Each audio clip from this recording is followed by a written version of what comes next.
उन्हें प्लेसमेंट मिलता है और साथ ही साथ वो संस्थानों का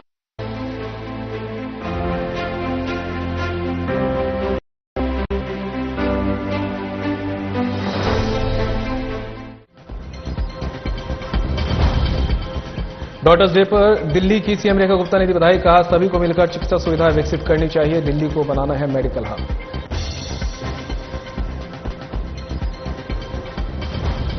दिल्ली में पुराने पेट्रोल डीजल वाहनों को आज से नहीं मिलेगा ईंधन, निगरानी के लिए पुलिस की टीमें तैनात, पेट्रोल पंप पर पकड़े जाने पर लगेगा जुर्माना।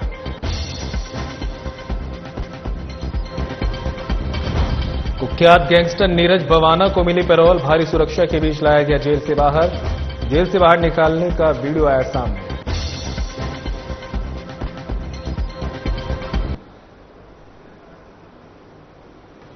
नमस्कार, दिल्ली एनसीआर की खबरें लेकर मैं हूं आपके साथ संदीप निरंजन सरकार। मुख्यमंत्री रेखा गुप्ता ने कहा अगर दिल्ली में बेड की उपलब्धता देखें तो अनुपात 0.42 है, यानी सरकारी व्यवस्था के माध्यम से प्रति व्यक्ति एक भी बेड उपलब्ध नहीं है। और अगर मैं सब कुछ मिला दूं, केंद्र सरकार, दिल्ली सरकार और निजी क्षेत्र तो कुल मिलाकर सिर्फ 0.5 आता है, यानी प्रति व्यक्ति आधा बेड। मुख्यमंत्री रेखा गुप्ता कहती हैं कई बार हमें लगता है कि विदेशों की कुछ चीजें वाकई बेहतर होती हैं। ऐसा नहीं है कि वो अच्छी नहीं होती, लेकिन हमारी संस्कृति में हर दिन मदर्स डे की तरह होता है, हमें वाकई किसी खास दिन की जरूरत नहीं होती। उसी तरह आज डॉक्टरों के लिए भी एक खास दिन है और मैं आपको दिल से बधाई, सम्मान, शुभकामनाएं और आभार व्यक्त करना चाहती हूं, क्योंकि जब बात आपकी सेवाओं की आती है तो हम बदले में बहुत कुछ नहीं दे सकते, लेकिन हम आपको दिल से और प्यार से धन्यवाद जरूर दे सकते हैं। लोग कुछ चीजें तो विदेश की भी बेहतर है, ऐसा नहीं है कि अच्छी नहीं है। वैसे हमारे यहाँ रोज मदर्स डे है, हमारे की जरूरत नहीं है। हम रोज अपने माता पिता का सम्मान करते हैं, घर के बड़ों का आदर करते हैं, पर फिर भी कभी एक दिन कोई ऐसा होता है तो थोड़ा सा एक्स्ट्रा, उस दिन माँ को भी पता चल जाता कि अच्छा आज वो वाला दिन है। तो ऐसे ही आज डॉक्टर्स के लिए जो दिन है, तो मैं आज विशेष रूप से आपको बधाई, सम्मान और ढेर सारी शुभकामनाएं और धन्यवाद देना चाहूंगी कि जब आपकी की हुई सेवाओं के रिटर्न में हम और तो कुछ नहीं दे सकते, पर हां मन से किया हुआ एक प्रेम भरा धन्यवाद जरूर दे सकते हैं।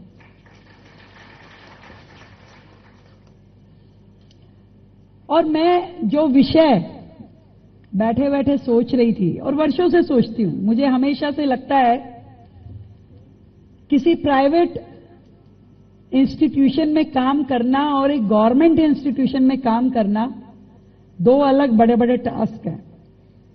प्राइवेट इंस्टीट्यूशन में आपको मॉनेटरी टारगेट्स दिए जाते हैं कि भी आपको इतना टारगेट पूरा करना है। कई बार ऐसा होता है कि ऑपरेशन नहीं भी करना हो तो डॉक्टर को करना पड़ेगा, टारगेट पूरा करना है। सरकारी संस्थान में आपको उस तरह के मॉनेटरी टारगेट नहीं होते, पर हां सेवा के टारगेट जरूर होते हैं कि जो भी व्यक्ति आपके पास आए, आप उसको प्रेम से उसकी तकलीफ सुन लें और उसको बेहतर समाधान दे दें। मैं पूरा विश्वास रखती हूं कि हमारे गवर्नमेंट हॉस्पिटल्स में जितने भी डॉक्टर हैं, they are much qualified, they are much sensitive और उनके अंदर की सहनशीलता भी और संवेदनशीलता भी ज्यादा है। जब विपरीत परिस्थितियों में भी आपको काम करना पड़ता है, मैं मानती हूं कि आपको उतना अच्छा वर्किंग एटमॉस्फेयर नहीं मिल पाता, आपको उतना सुविधापूर्ण माहौल कि किसी कमरे में बैठ करके एक एक पेशेंट आएगा और आपके दिमाग के ऊपर हमेशा बाहर खड़ी हुई लंबी लाइन, कतारें आपके दिमाग पे बोझ बनी रहती होंगी कि अभी तो बहुत सारे पेशेंट हैं।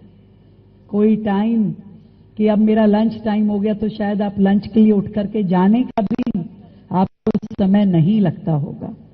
आप सोचते होंगे, परंतु आधी रात भी आपको उठा लिया जाता होगा, ऐसी ऐसी इमरजेंसी जिसके पीछे भी कई बार कोई देखने सुनने वाला नहीं होता। वो केवल और केवल सड़क से उठा करके आपकी टेबल पे ले आया जाता है कि इसका इलाज करना है और आप पूरी शिद्दत के साथ उसका इलाज करते हैं। यदि दिल्ली में अवेलेबिलिटी ऑफ बेड देखें तो 0.42, यानी एक बेड भी 1,000 लोगों पे आपका सरकारी उपलब्धता नहीं है। और सारे मिला दूं मैं, केंद्र सरकार के भी, दिल्ली सरकार के भी, प्राइवेट सेक्टर के भी, तो भी 0.5 यानी 1.5 बेड सब कुछ, तो भी दिल्ली के लोगों को हम वो नहीं दे पा रहे जो आपका WHO बोलता है कि कम से कम प्रति 1,000 लोगों पे 2 बेड तो दो। और आईसीयू की और ट्रॉमा सेंटर की तो बात ही छोड़ दीजिए। इन विकट परिस्थितियों में देश की राजधानी अपना गुजारा कर रही है। तो जो बात आदरणीय खन्ना जी ने कही कि कोविड के समय में प्रशासन तो लाजमी था, आज भी उनके रिकॉर्ड में केवल मात्र 97 लोगों की डेथ दिखाई गई है। जब मेरे सामने अधिकारियों ने फाइल रखी कि भाई कोविड के बहुत सारे कॉम्पनसेशन जो है आज भी पेंडिंग है, तो मैंने फाइलें मंगवाई तो देखा मात्र 95 लोग रजिस्टर्ड है। मैं आपसे पूछना चाहती हूं, दिल्ली में मात्र 97 लोग मरे थे, हजारों हजार लोगों की मौत हुई। क्रिमिनेशन ग्राउंड्स पे जगह नहीं थी, लोगों का नंबर नहीं आ रहा था। मुझे आज भी वो समय याद आता है डॉक्टर साहब कि मैंने एक परिवार की मदद करी, क्रिमिनेशन करवाने में उसकी वाइफ की डेथ हो गई थी। उनका मेरे पास फोन आया, धन्यवाद रेखा जी, आपने क्रिमिनेशन में मदद कराई। मैं लिटरली आंसुओं से रोई कि अब वो समय आया है जीवन में जब क्रिमिनेशन करवाने के लिए सामने वाला व्यक्ति मुझे धन्यवाद कर। वो स्थिति थी दिल्ली में। और ऐसी विकट परिस्थितियों में हमारे डॉक्टर ने ये नहीं देखा कि मुझे क्या सुविधा मिल रही है, नहीं मिल रही, उसके हाथ में कोई औजार था या नहीं था, उसे अपने जीने मरने की सुध बुध ही नहीं थी। वो उन सब पेशेंट की केयर कर रहे थे जो उसके सामने आते गए। दिन देखा ना रात देखी। मैं महसूस कर सकती हूं कि रात आप लोग सोए नहीं होंगे ताकि दिल्ली की सांसें चलती रहे।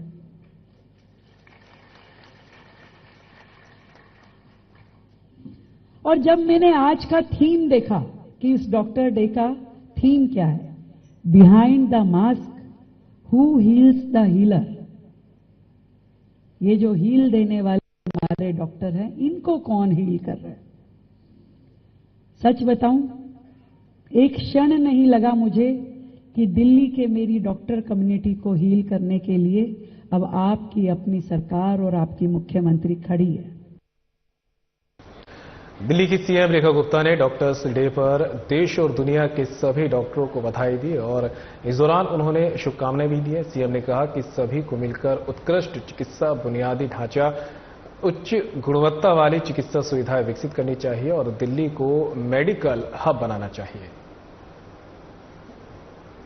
देश और दुनिया के सभी डॉक्टर्स को दिल की गहराई से डॉक्टर्स डे की बहुत ढेर सारी बधाई देती हूं और विशेष रूप से दिल्ली के डॉक्टर्स को कहना चाहूंगी कि दिल्ली की जो स्वास्थ्य सेवाएं हैं, जो अभी तक गंभीर अवस्था में थी, बीमार थी, उनको सही करने के लिए मिल करके दिल्ली सरकार का साथ दें।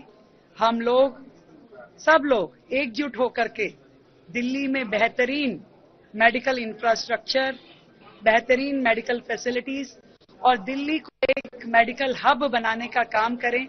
मेडिकल टूरिज्म की ओर बढ़ें, जहां दिल्ली के लोगों के लिए भी इलाज हो और देश और दुनिया से आने वाले लोग भी जो दिल्ली को बड़ी उम्मीद की निगाह से देखते हैं, उन्हें भी बेहतर इलाज दे पाएं। इस तरीके से काम करेंगे तो मुझे लगता है कि जो इतने डॉक्टर्स हमारे बहुत ही प्रेस्टिजियस, इंटेलिजेंट डॉक्टर हमारे पास हैं, उन सब की मदद से हम दिल्ली को बेहतरी की ओर लेके जा सकते हैं। दिल्ली में 15 साल से पुराने पेट्रोल वाहनों और 10 साल से पुराने डीजल वाहनों को आज से ईंधन नहीं मिलेगा। दिल्ली सरकार ने समय सीमा समाप्त हो चुके वाहनों में ईंधन भरने पर प्रतिबंध लागू करने की मानक संचालन प्रक्रिया जारी कर दी।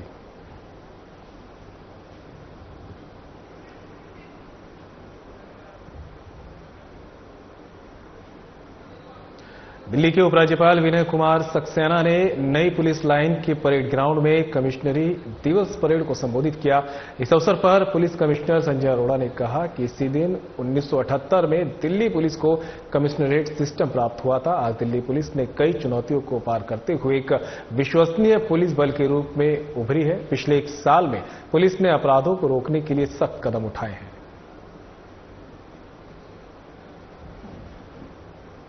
कमिश्नरेट प्रणाली प्राप्त हुई थी।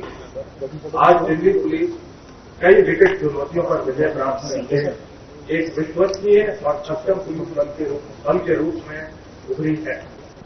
पिछले 1 साल में दिल्ली पुलिस ने नशा, साइबर अपराधों, महिलाओं और बच्चों के खिलाफ अपराध, संगठित अपराध, अवैध प्रवासी और साथ ही साथ सफेदपोश आर्थिक अपराधों पर अंकुश लगाने के लिए बड़े कदम उठाए हैं। श्रीमान हमारे माननीय प्रधानमंत्री जी और गृह मंत्री जी के नशा मुक्त भारत के आह्वान को ध्यान में रखते हुए और माननीय उपराज्यपाल महोदय से मिले निरंतर समर्थन और प्रेरणा के चलते दिल्ली पुलिस ने नशीली दवाओं के दुरुपयोग के खिलाफ अपनी कार्रवाई प्रखर कर रखी है। पिछले वर्ष 2024 में लगभग 9,200 करोड़ रुपए मूल्य के 26,000 किलोग्राम से अधिक मादक पदार्थों को नष्ट किया गया। निरंतर कार्रवाई करते हुए इस वर्ष जून माह तक लगभग 6 करोड़ रुपए मूल्य के 4,900 किलोग्राम मादक पदार्थों को नष्ट किया जा चुका है। वर्ष 2024 में फिट एनडीपीएस के अंतर्गत 7 अपराधियों के खिलाफ कार्रवाई की गई है और लगभग 5.25 करोड़ की संपत्ति जब्त करी गई है। वर्ष 2024 में नशे के व्यापार के संगठित अपराधियों के खिलाफ 6 केस मकोका के तहत दर्ज किए। ये दिल्ली को नशा मुक्त शहर बनाने की हमारी अटूट प्रतिबद्धता को दर्शाता है। श्रीमान, नए अपराध कानून लागू करने के लिए दिल्ली पुलिस ने अपने सभी लक्ष्यों को सफलतापूर्वक प्राप्त कर लिया है। नए कानूनों को प्रभावी ढंग से लागू करने के लिए सभी पुलिसकर्मियों की ट्रेनिंग दी गई है। नए कानूनों में अब तक लगभग 2.5 लाख से अधिक प्राथमिकी दर्ज की गई है, जिसमें से 62,000 से अधिक के आरोप पत्र दाखिल किए जा चुके हैं। इस दिशा में कुछ अन्य उपलब्धियां जैसे कि 5,000 रुपए से कम मूल्य की चोरीशुदा संपत्ति का स्वचालित पंजीकरण द्वारा ई-एनसीआर की शुरुआत, जिसके अंतर्गत 16,000 से अधिक ई-एनसीआर दर्ज हो चुकी है। ई-साइन की भी शुरुआत की गई है, जिससे एसीबी द्वारा ई-हस्ताक्षरित चार्जशीट सीधे कोर्ट में भेजी जाएगी। दिल्ली पुलिस अभियोजन पक्ष के साथ ड्राफ्ट चार्जशीट साझा करने के लिए ऑब्जेक्ट स्टोरेज लागू करने वाला देश का पहला पुलिस बल है। ई-डार का शुभारंभ दिनांक 30 अप्रैल से किया जा चुका है। ई-फॉरेंसिक का शुभारंभ भी 19 जून को किया गया, जिसके अंतर्गत अब तक लगभग 23,000 एग्जिबिट जमा किए चुके हैं। एमएलसी और पीएम रिपोर्ट समयबद्ध तरीके से प्राप्त करने के लिए एडलीपार का डीसीपीएनएस के साथ एकीकरण सफलतापूर्वक किया गया है, जिसके तहत अब तक 7,400 से अधिक एमएलसी और पीएम रिपोर्ट ऑनलाइन प्राप्त की गई है। साथियों, मुझे लगातार 4थी बार इस कार्यक्रम का हिस्सा बनने पर बहुत ही गर्व महसूस होता है। जब भी हम दिल्ली पुलिस का जिक्र करते हैं तो हमें उनके लोगों पर शांतिपूर्ण सेवा और न्याय, दिल्ली पुलिस उस विकास का नाम है जिस पर दिल्ली पुलिस के 2 करोड़ से ज्यादा की जनता दिल्ली की विश्वास है। सज्जनों, जैसे कि आप जानते हैं कि 1978 में न्यायमूर्ति जी खोसला के विश्वास के बाद दिल्ली में बड़ा सुधार करते हुए कमिश्नरेट प्रणाली की शुरुआत 1978 से लेकर आज तक दिल्ली पुलिस की कार्य कुशलता में साल ब साल बदलाव आया है। आज दिल्ली पुलिस की गिनती विश्व की सर्वोत्तम पुलिस में से की जाती है। दिल्ली पुलिस पर जहां 2 करोड़ से अधिक जनता की सुरक्षा की जिम्मेदारी है, इसके अलावा देश की राजधानी होने के नाते यहां पर हर रोज वीआईपी और वीआईपी होते हैं। इसके बावजूद भी दिल्ली पुलिस अपने कर्तव्य का निर्वहन पूरी जिम्मेदारी के साथ करती है, जिसके लिए दिल्ली पुलिस के प्रत्येक कर्मी सुधारी की बात है। साथियों, जैसा कि अभी दिल्ली पुलिस आयुक्त श्री अरोड़ा जी ने बताया कि पिछले 1 वर्ष में दिल्ली पुलिस ने साइबर अपराध, मानव तस्करी, अवैध प्रवासी, नशे के कारोबार तथा दूसरी और गैर कानूनी गतिविधियों को रोकने के लिए सराहनीय कार्य किया है। कई तरह के जागरूकता के कार्यक्रम भी यहाँ पर चलाए जा रहे हैं। अपराधियों की नकेल कसने के लिए टेक्नोलॉजी की मदद ली जा रही है। दिल्ली पुलिस के लोगों में पुलिस के प्रति विश्वास को बढ़ाने के लिए कई तरह की पहल की गई है। दिल्ली पुलिस को ISO 9001/2015 का सर्टिफिकेट मिलना इस बात का प्रमाण है कि दिल्ली पुलिस साउथ जोन के कृष्णनगर और गांधीनगर वार्ड से अवैध अतिक्रमण हटाया जा रहा है। खबर आप तक पहुंचा रहे हैं जहां पर दिल्ली के शादरा साउथ जोन से अतिक्रमण हटाया जा रहा है। अवैध अतिक्रमण पर प्रशासन का पीला पंजा चला है और जिस दौरान इस कार्रवाई को अंजाम दिया उस दौरान प्रशासनिक अधिकारियों के साथ साथ पुलिस अमला भी मौजूद रहा ताकि किसी भी तरह की अप्रिय घटना से बचा जा सके।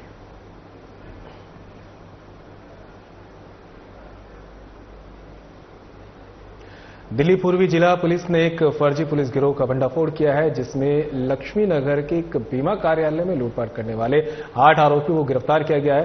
2 गाड़ियां, नकदी, लैपटॉप और फोन बरामद किए गए हैं। गिरोह ने पैसे ऐंठने के लिए अंदरूनी जानकारी और नकली पुलिस का इस्तेमाल किया। खबर आप तक पहुंचा रहे दिल्ली से जहां पर 8 आरोपियों को पुलिस ने गिरफ्तार किया है। धोखाधड़ी मामले में आरोपी गिरफ्तार किए गए हैं। तस्वीरें देख सकते हैं, सभी 8 आरोपी तस्वीरों में आपको दिखाई दे रहे हैं। फर्जी पुलिस गिरोह का भंडाफोड़ पुलिस ने किया है। लोगों को अपने जाल में फंसाते थे और फर्जी पुलिस का नाम लेकर ये लोग उनसे धोखाधड़ी किया करते थे। दिल्ली NCR का कुख्यात गैंगस्टर नीरज भवाना आज तिहाड़ जेल से बाहर आया। नीरज भवाना को दिल्ली हाईकोर्ट से 1 दिन की कस्टडी पैरोल मिली। उसे भारी सुरक्षा के बीच जेल से बाहर लाया गया। नीली जींस और सफेद शर्ट पहने नीरज भवाना के जेल से बाहर निकलने का वीडियो सामने आया है जिसमें वे लंगड़ाते हुए चलता दिखाई दे रहा है। तो तस्वीरें आप देख सकते हैं। भारी सुरक्षा के बीच नीरज भवाना को यहां पे लाया गया है।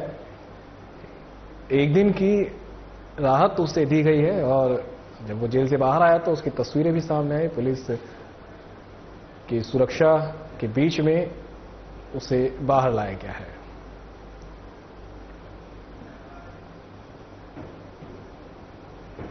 दिल्ली पुलिस ने 3 ड्रग तस्करों को गिरफ्तार किया है जिनके पास से 11 लाख रुपए कीमत की 22 किलो से ज्यादा गांजा बरामद किया गया।